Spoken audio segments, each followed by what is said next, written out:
Well, hello, I'm Dr. Chris Lemmon, and if you haven't heard of me, well, that's good news. But I do have a website. It's wizardscatch.com, and I've got a YouTube channel, which is Wizardscatch.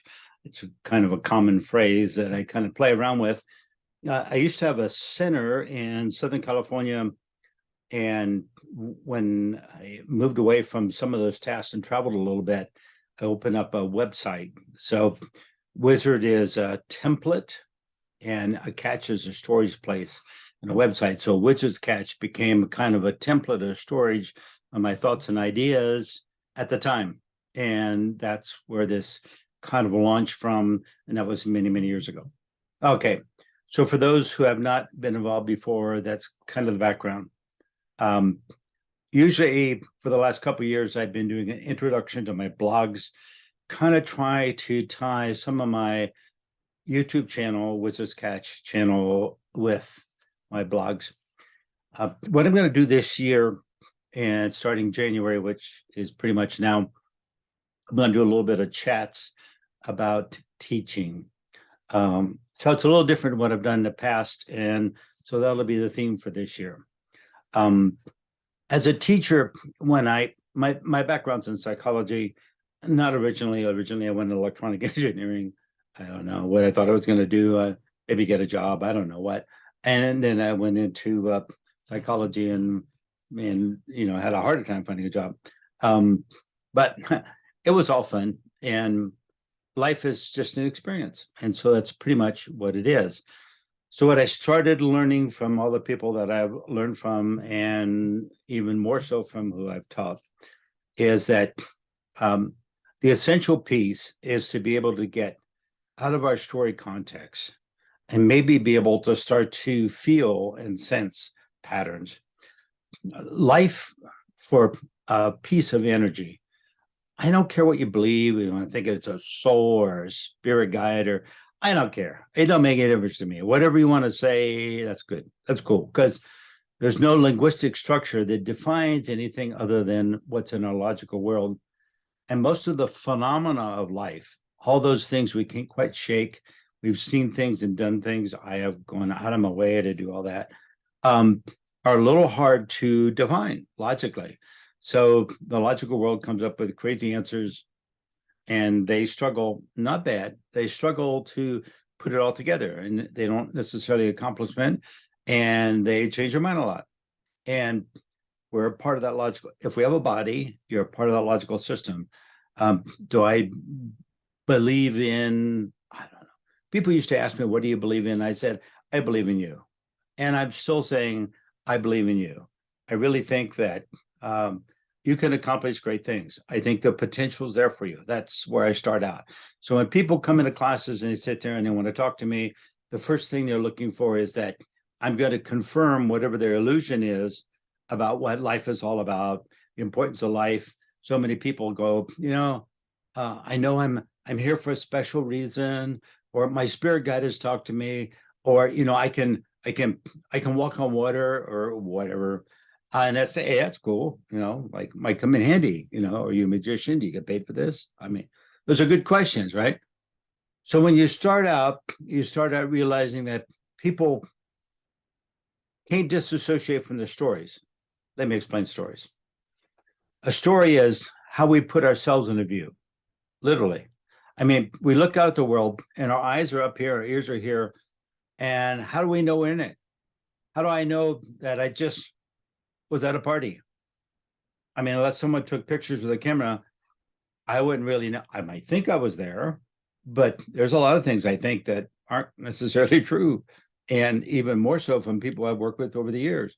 So when I start to play in this game, I start to go, wow, that's kind of interesting. How do I know that? Not a question of whether the story is true or not. Don't get involved. The job of the story is to put you in it. So I could then close my eyes and imagine me there. It didn't mean I acted that way. It didn't mean I accomplished those goals. It really was a little frustrating once I started getting feedback from people like that would sit there and say, oh, you never did that. You never said that. You never, like, wow, okay. I like my story better than theirs. if you're looking for truth in a logical world, you're working with a really narrow range. What's truth in our logical world, what is supported by our linguistic structure, and linguistic structure means that a word is a sound that describes a symbol. So we live in a world full of symbols that we then describe with linguistic structure, and then we put those pieces together to build a story that integrates the idea of us into the story. Well, that doesn't really tell you very much about potential, but that's my starting point. So I learned down through the years lots of different systems. I blah, blah, blah, did meditations. I did all this, that, and the other. And, really, I was kind of already working in a direction of getting more kinesthetics involved. And then I took some classes way, way back, eons ago, from Berkeley Psychic Institute. Actually, I had a date and I had to figure out how to entertain this nice, cute looking new age lady. And so I took her to a Berkeley Psychic Institute lecture. And in the midst of that lecture, I found that they were intrigued that I saw so much what they saw. I had no idea that I saw anything that they didn't see, or that I saw more than you saw or anyone else. But there I was. I had, by design, had a lot of diversity in life because I asked a lot of questions. I dug into things growing up. So that's just the way it was. I could make up stories about that, but it's just the way it was. So here I was thinking, wow, I started learning like, wow, I would sit down in their classes and I could start to feel stuff. I'm not an advertisement for the classes. I disassociated with them a long time ago, but I don't find fault with them. The guy that was the teacher then is now passed, but and it was never. I used to debate with him all the time on concepts and ideas, but it was a nice beginning. And I've patterned when I was teaching some of my beginning classes and ideas on their structure. The fact that if you start to feel it, there's a little more. You can trust a little more when we feel something. I can imagine putting my hand in a candle flame, but when you actually hold your hand in a candle flame for a while, you have a legitimate experience. It burns your hand. It's legitimate. You might have blisters tomorrow. It's legitimate. And yet I have done numerous firewalks and didn't hurt the bottom of my feet. So you see how language just ran out. I can't explain that linguistically. There's no logical reason. None. But I've had those experiences. I'm sure you had some of them. So when people would walk in the door in my classes, I had a center, I had teachers, they taught curriculum that I put together, and they taught people to start to feel things in their body, get a sense or feel for it. So the people that walk in are open-minded enough where they can start to feel in their body this flow of energy, which is creating you, I believe, right? So it's just creating you. So you then create another story. That's another story is another potential opportunity for you to be that.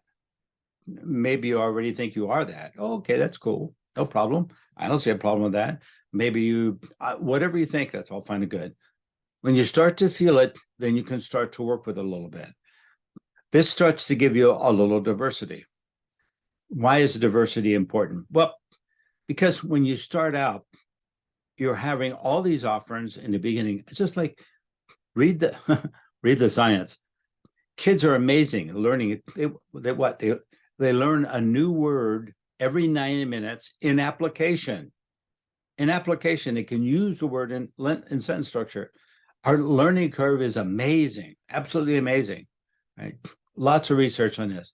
When you start to look at that, you start to say, well, in the beginning, you're born and you barely can figure out how to get your hands and feet and your eyes, all your sensory perception working. It takes a while to discover your toes and your hands and you're all attached, and read a psychology book, okay? So this is all a learning curve and you're learning at a really fast rate and you're putting this all together. And I think that your learning started in womb, right?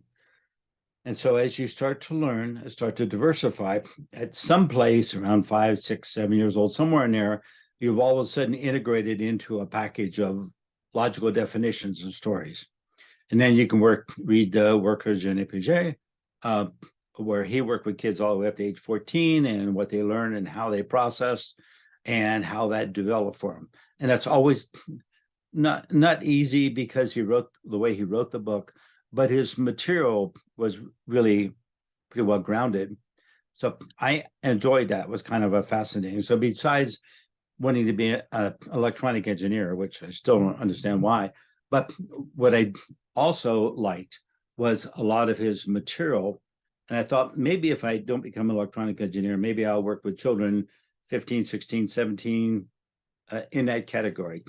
And so I started putting together programs to where I could implement and work with them. So I that never materialized. I wound up using my degrees in business application because I made more money at the time. And so I did HR departments, I did trainings. That's what I did with my career. I worked a lot with people and their potential. I kind of got designed for the same thing. People walking into a new job market were like a 15, 16-year-old kid, really. I'm also like that. They're moving away from what they thought they knew and they're exploring some of the potential. And that's the game. So what do I notice in new students when they come in? They start to take beginning classes. It allows them to start to feel things. And then there's a conflict between what they feel and what they thought. If the conflict's not a big gap, they'll start to be able to integrate those. If it's a really, really big gap, then they'll either get upset with me and walk out the door. That's all fine and good. Or they think I'm all wrong. That's all fine and good. I'm not trying to be right, so it don't matter to me. Or they'll get defensive, or they'll get angry, or they'll simply hate you on Facebook for the next 10 years. All those things, right? Since I've never had a Facebook account, they probably have a hard time finding me. But all those things can occur. So let me explain some of that in my terminology. In the very, very beginning, when you're that small child, you're just learning how to move your fingers, how to move your toes, how to see. You open your eyes. In the very beginning, you just see basic designs. You might get stuck, according to research, you might get stuck on checkerboard patterns for a while. Some designs are repetitive and they kind of stick you stare at them. You'll notice kids focus and stare at things. That's what we do. We're learning to distinguish patterns. It's all about patterns. In the very, very beginning, all logical structure is all about logic, which is all about structure, which is all about patterns. In the very, very beginning, when you start to play in the world of creation, how can I imagine things? How can I create things? How can I expand potential? When you start to do that, it's all about the patterns that you have accepted to limit you, right? Family is a limitation called culture. It's not bad. I'm not passing judgment here. It's just that it's a limitation. So you get into a family, you get into a culture, you get into it, and it's like one view. I have traveled the world a lot. My wife and I have been all over the place. And it's like, you'll notice the difference in cultures. You notice how set they are. You notice how open they are. You notice how closed they are. You notice how stuck they are. Stuck means there's no movement at all, no wiggle room. So to get back to my original topic, when I get beginning students, they come in and they're like in awe. Oh my goodness. And then they're having experiences that's like, it's very profound. And they're starting to kind of like look at everything in their life a little differently and not be so reactionary, because reactionary is a product of a pattern. So the first sets of patterns are what I call unconscious patterns, right? I call them unconscious patterns because of the fact that they're really all about just basic movement, no story in them, movement, move to the left, move to the right, movement. I'm not going to spend a time right now to explain where I came up with all these ideas, but what I start to see is there's no story in them. They're really, really short. There's a little sequence that's like ba-bum, ba-bum, ba-bum, ba-bum, ba-bum, ba-bum, ba-bum. And they get us to move or react in a different direction.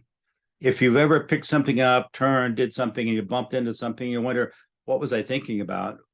Did I pass out? Did I go unconscious? What was happening to me? There was a little pattern that drove that movement.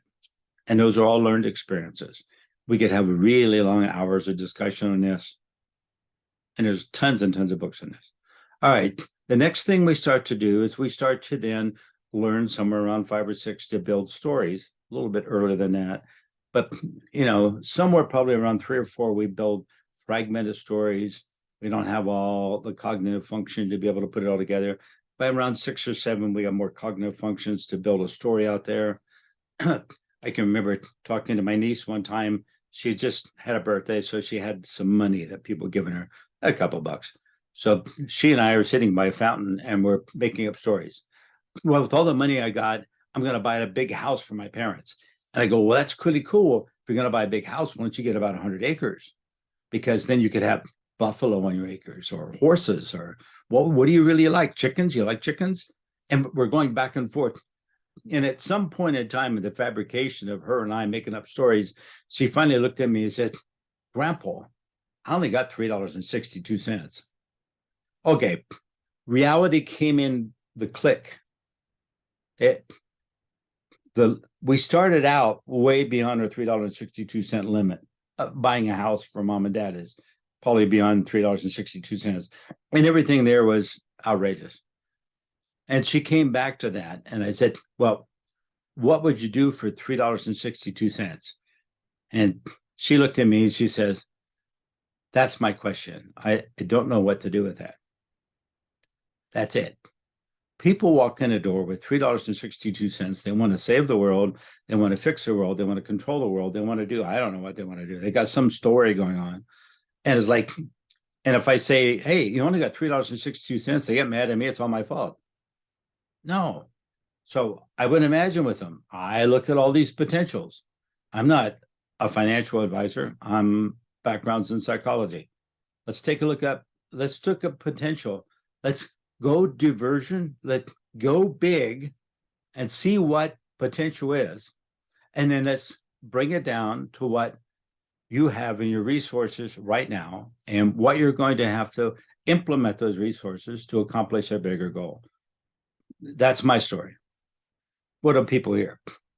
Well, I get people that are totally inspired and go, wow, this is really exciting. You've changed my life. And they go out and accomplish great things. And I never see them again. And then I have people come in and they apologize for not getting it. And forever saying, well, if I wasn't so dumb, I'd figure out what you're talking about. Well, if it wasn't for this, I don't understand. It's like, it was not about understanding. Because understanding means I'm looking for a logical, deductive piece for what you're saying. The potential you is a phenomena that does not have logical structure yet. You're going to have to map it out. You're going to have to find, if you want to be a millionaire, you're going to have to figure out how to get to it. Or if you just want to fall in love, you're going to have to figure out how, you're probably going to have to talk to someone somewhere, opposite sex, same sex, I don't care. Doesn't make a difference. Whatever that means for you, that's what it means. You're going to have to take some action.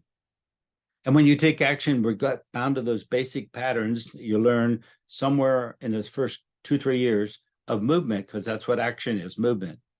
And that influences all those too. So you have unconscious programs, that's movement, and you have subconscious programs, that's all a stack of stories.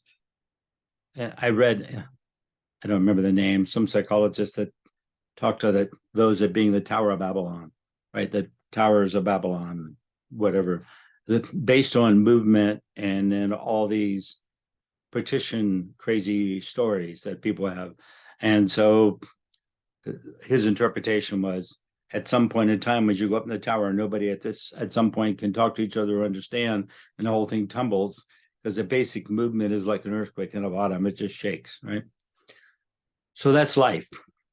A lot of people come in and they argue with me, but I know from my own experience, I go, okay, that's it. So be happy with that. See you later. Go your merry way, right? And then sometimes they're mad because they're like, you're trying to talk me out of what I know. I'm not trying to talk to anything. I don't care what you do. You walked in my door. You asked me a question. I'm sorry, shouldn't ask me a question. You ask me a question, I'll answer your question. That makes you mad, go away. I don't care. Doesn't matter. Right? I don't feel an obligation to enlighten the world. I feel an obligation to share what I learned. Right? No matter what. If I see someone trying to start the lawnmower and I don't start, I might go over there and say, hey, have you put your spark plug out and see if you're getting a spark? Have you checked to see if you got gas? There are basic things that you and I have learned in life that we might share with other people. I think that's the whole context of humanity.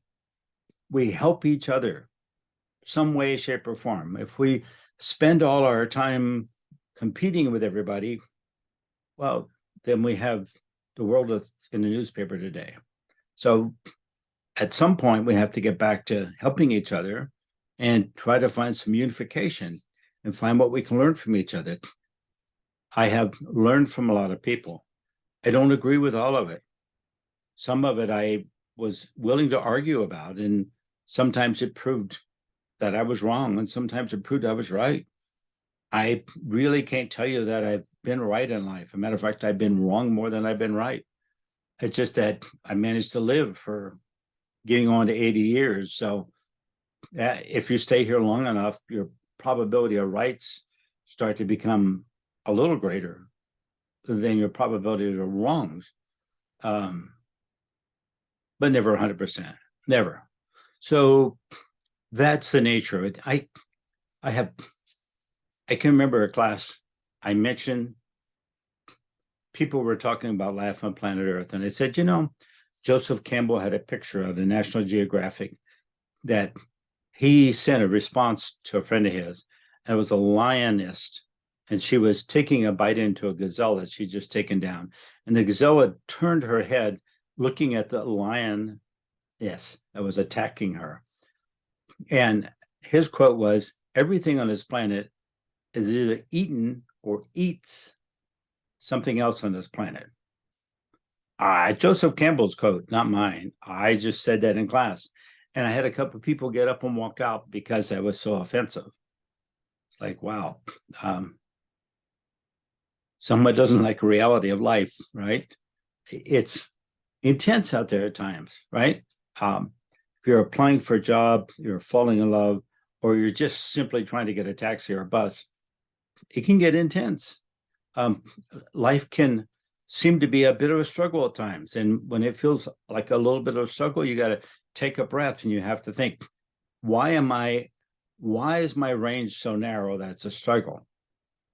Do you understand that? If I have a really narrow path and it's only this wide, I might have to walk sideways down it. If I have a person going the other way, I got to struggle. But if I have a 20-foot wide path and I'm riding a bicycle and I have somebody coming the other way, I smile and say hi, and they smile and say hi, and we're all happy campers. The path you choose creates some problems for you. Can you change that path? Well, logically, I'm not sure, but I most certainly can imagine it different. And now we're working in a different world. When you imagine something differently, that's the start. And then the next thing is, how do I make that happen? And now we're all on the same page. My life has been, can I imagine this different? And how am I going to make this happen? That's it. It's just that simple. To me, it's that simple. But to other people, it's like, I know you can't do it that way. All right. So you can't do it that way. And why do I need to know you? Bye. Go away. That's it.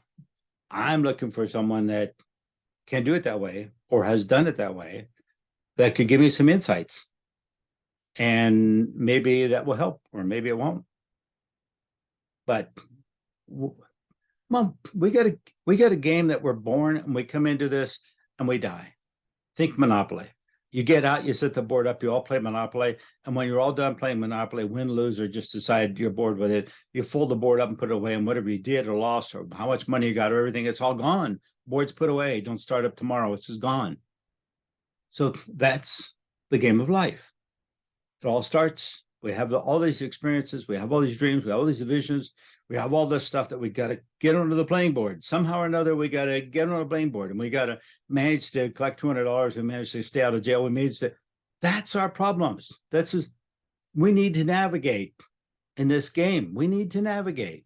And so all the resources we can get over to navigate are wonderful. If it all works, you've got a good history. If it doesn't work, you got problems. Really a lot of problems. Most of the time I have people that come in the door that had problems or can't imagine things in a different sort of way. Some of them say, wow, you've been enlightening to me. And some of them say, you don't know what you're talking about.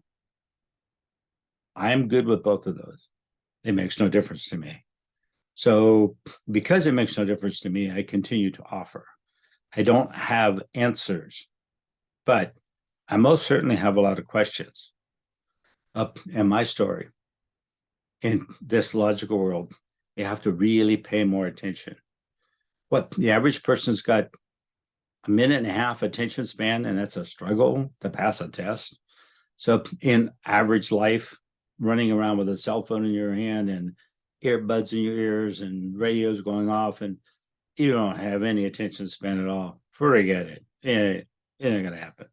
So you got a quagmire trying to navigate in a world where you miss all the clues. That's a first problem. Attention is a big thing. If you can, and so why I'm an advocate of meditation, whatever that means for you, I'm not too sure, but it just means to me that I can close my eyes and keep my attention on whatever I choose to attend to for 4 or 5 minutes.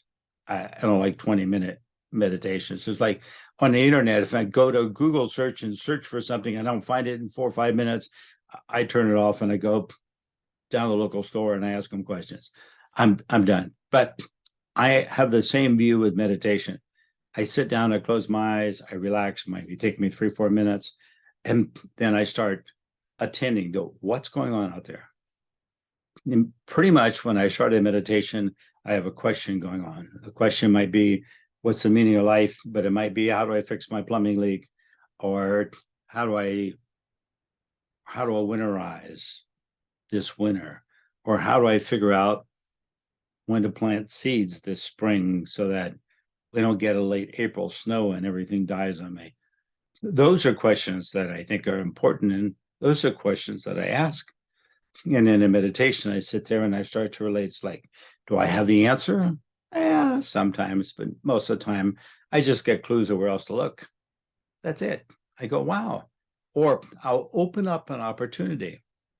I'll sit there and I'll have a vision or a feeling, and then 2 days later, someone will just walk in and sit down next to me at coffee and give me all the answers. That's it. Yeah, that's the way I think it's supposed to work. It's not supposed to be a struggle. It's supposed to have a flow to it. And people that don't believe that want to argue. They really want to fight. They want to define their viewpoint. That's what we call polarization. So I'm going to shut up because I talked long enough now. But polarization means that instead of in a range of something, could you imagine a soccer game where the rule was that nobody could get more than 1 yard away from the sidelines on soccer? Like everybody would be playing on one side or the other within 1 yard string. There would be no defensive kicks, no maneuvering. Do you see how that would narrow things down? It's just like, wow, we need a wider range to play in. We need to get out of our story, which is meant to just get you in the picture. That's all. Not meant to be true, not to be authentic, not anything. It's get you in the picture. We need to then expand the picture bigger to be able to imagine a potential for you in that event. And so that's what I'm an advocate, and that's what my teaching is about. And so this year we'll be looking at attention and questions, and I'm going to be doing these little short videos for about a half an hour about attention and collection and questions, attention and questions, and see where we can go with it. So this year, it's not going to be so much in association with my blogs. They'll have their own stream of going through this, but I will come back with different things that I have taught done through the years for lots and lots of years, and be able to throw out ideas and see what benefit they may be for you. If you have questions, I am always encourage people to send their questions to Chris, that's CHRISS, at wizardscatch.com. It's WIZARDSCACHE.com. Send me a question and say, hey, I don't understand this. And I'll either call you if you send me a phone number, or if it's reasonable, I may go ahead and include it in the next video feed. So thank you very much for your time. We'll see where all this flows to this year. I have to play a little different as we move into a new potential on the planet and a new potential for you, whoever you are. When this background changes, this background's easy to change. I can just make it wave here. As the background changes, as the world changes, then you show up in a different way. And that's what we want to do. We want to show up in a different way. We've signed on for a duration. We're not going to get anything out of this or get out of this alive. Let's just go ahead and have a lot of fun playing in this. Okay. So thank you very, very much. And I'm looking forward to talking again next month in February. So thank you.